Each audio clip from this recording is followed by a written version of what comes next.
تو اللہ تبارک و تعالی نے مچھلی کو حکم دیا، اس نے آ کر آپ کو ساحل پہ، دریا کے کنارے پہ منہ سے نکال دیا۔ کما قال تعالی وَهُوَ سَقِيمٌ، رواہ ابن جریر۔ وہ سقیم کا معنی ہوتا ہے بیمار۔ اصل میں اتنا دن جو مچھلی کی پیٹ میں رہے، نہ کھایا نہ پیا، صاف باتیں کمزور تو ہو گئے۔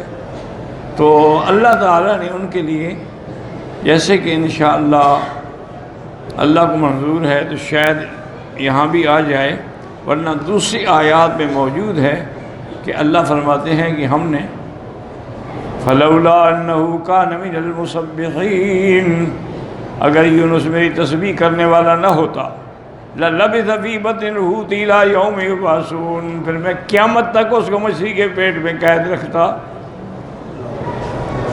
لیکن اس کی تسبیح کی وجہ سے وہ نکل گیا۔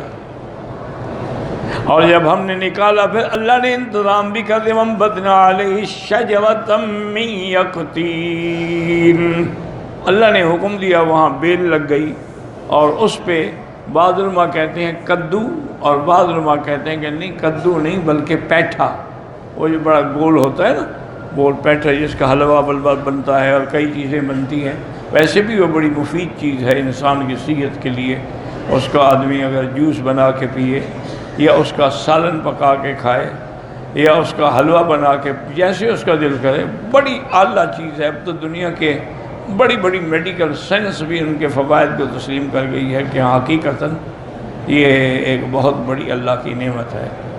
تو اس لیے اچھا، جن کا پیشاب کی کثرت ہو، جیسے میرا مسئلہ ہے پراسٹیٹ میں، تو مشکل میرے لیے یہ ہے نا کہ کون بنائے۔ میں ایک دفعہ خود منڈی سے لے کے آیا اور رکھے رکھے وہی خراب ہو گیا، بیوی فوت ہو گئی، بہن جو ہے وہ بیچاری صاحب فراش ہے، وہ خود کھانے کو محتاج ہے، اس کے تو منہ میں ہم کھانا دیتے ہیں۔ نوکر جو ہیں اللہ کا فضل ہے، ان کو سب کچھ ہے ماں سوا عقل کے۔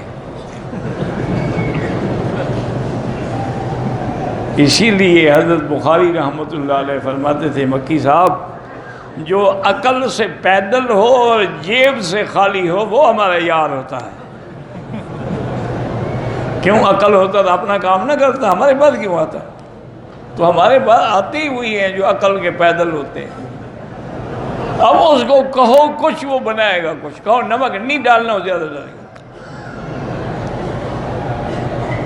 اب اس کا کیا علاج ہے؟ مطلب یہ بڑی ہی مفید چیز ہے، اور اس کو اب دنیا تسلیم کر رہی ہے۔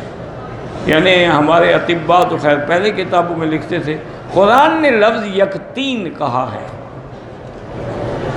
تو اس پر علماء کے دو قول ہیں۔ بعض علماء فرماتے ہیں کہ یہ کدو ہے، اور کدو کو وہ اس لیے بھی ترجیح دیتے ہیں کہ حضور پاک کو کدو پسند تھا۔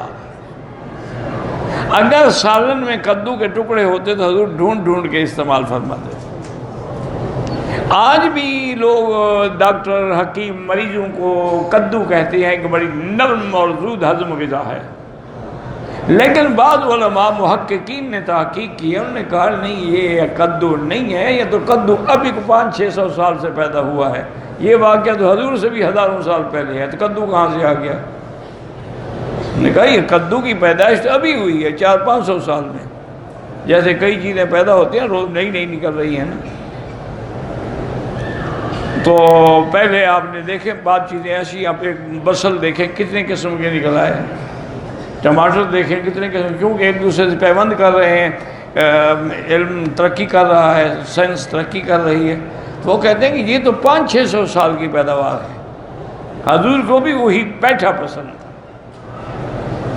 لیکن وہاں جو حدیث میں لفظ ہے نا، وہ لفظ ہے دبا۔ دبا کدو کو کہتے ہیں۔ یہاں منڈی میں چلے جائیں، آپ اس کو کہیں کہ دبا چاہیے تو کدو دے گا، پیٹھا نہیں دے گا۔